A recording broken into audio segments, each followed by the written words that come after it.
Bonjour, aujourd'hui nous nous retrouvons dans un nouvel épisode des Mondes imaginaires. Mais d'abord, voici... L'instant pouce bleu. L'instant pouce bleu. L'instant pouce bleu. Enfin, ça peut aussi être les pulls bleus, mais elle en a déjà un, mais nous on en voudrait aussi. Mais trêve de plaisanterie, maintenant on passe au livre de Dimitri. C'est l'histoire de Tristan et Esteban, deux enfants de 14 ans. Et en fait, le père de Tristan, qui s'appelle le professeur Angus, il a réussi à créer une machine expérimentale qui permet aux enfants de voyager dans les rêves. Les adultes aussi peuvent voyager dans les rêves, mais les enfants, ou enfin les personnes dont on remonte dans les rêves, ils se rendent compte quand il y a des adultes, mais pas quand il y a des enfants.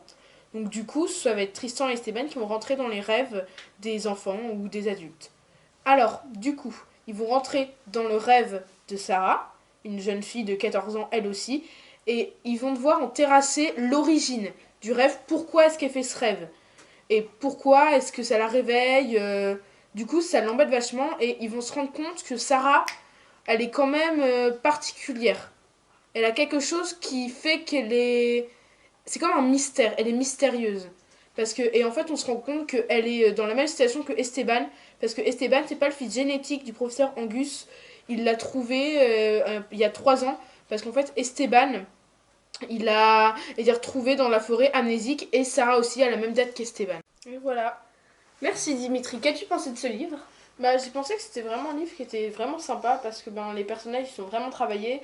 Il y a un très beau dessin. Et surtout, j'aime bien les histoires. Donc il y a 3 tomes. Donc voilà, donc là c'est le tome 1, Sarah. Il y a le tome 2, Nicolas. Et le tome 3, Esteban, qui vient de sortir. Donc voilà. Merci Dimitri. Maintenant, on passe au livre de Louis. Donc c'est l'histoire de James Schott, qui était un adolescent. Il avait une sœur qui s'appelait Lorraine, mais en réalité Lorraine c'était sa cousine. Elle habitait chez la mère de James, mais un jour la mère de James est morte. Donc Lorraine est partie vivre chez son père, et James est parti dans un orphelinat. Kyle, qui avait le même âge que James, était également à l'orphelinat, mais il était là pour des raisons professionnelles, on va dire. Il devait trouver quelqu'un qui n'avait plus de famille pour que cette personne puisse faire des missions. Et donc James était celui qui correspondait parfaitement à ce que Kyle cherchait. Du coup, Kyle et James sont partis au campus de Cherub, où James a dû s'entraîner, faire des épreuves pour réussir à passer l'examen qui déterminerait s'il pourrait entrer dans le département ultra secret de Cherub. Donc il a passé 100 jours à s'entraîner pour le réussir. Il a failli échouer à plusieurs reprises, mais sa partenaire l'avait déjà raté, donc elle connaissait presque par cœur le programme d'entraînement. James n'avait plus qu'à la suivre. Merci Louis, qu'as-tu pensé de ce livre?